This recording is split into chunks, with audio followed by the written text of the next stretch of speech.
कभी लोक और कभी कुल परिवार और कभी परंपरा आदि का निर्वाह करने के लिए हम कभी कभी अपने भजन भाव को गौण कर देते हैं। आपको स्मरण हो, मैंने कुछ दिन पहले आपसे कहा था कि आपको ना कहना भी आना चाहिए, सबकी सेवा करिए, पर एक बात सदा स्मरण रखिए, आध्यात्म के पथ पर आपको अकेले जाना है।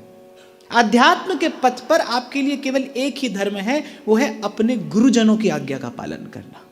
आप किसका भजन करते हैं, आप किसका साधन करते हैं, इसका आपके परिवार से कोई लेना देना नहीं होना चाहिए। शायद राधाष्टमी की कथा प्रसंग में मुझसे किसी माता पिता ने लिखकर भेजा ना कि आप विवाह से पहले किसी को दीक्षा न दिया करें,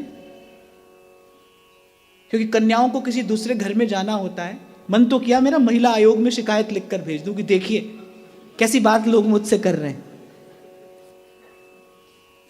क्या एक स्त्री होकर जन्म लेने का अर्थ है कि उसे भजन करने का भी अधिकार नहीं है, उसे भजन करने की भी स्वतंत्रता नहीं है? और दूसरी बात, दीक्षा किसी स्त्री पुरुष की नहीं होती, दीक्षा किसी युवान और वृद्ध की नहीं होती, दीक्षा तो जीव की होती है, दीक्षा तो जीवात्मा की होती है। भजन जीवात्मा को करना है। तो बहुत सारी माताएं बहनें यहाँ भी बैठी हैं और कभी कभी मेरे पास प्रश्न भी आता है, सबकी सेवा करना भाई, अपने कर्तव्य का श्रेष्ठ रीति से पालन करना, लेकिन भजन करने में आप स्वतंत्र हो। भजन आपको किसका करना है, कैसा करना है, इसके लिए आपके पास केवल एक ही धर्म है, एक ही कर्तव्य है, अपने गुरुजनों की आज्ञा का पालन करना।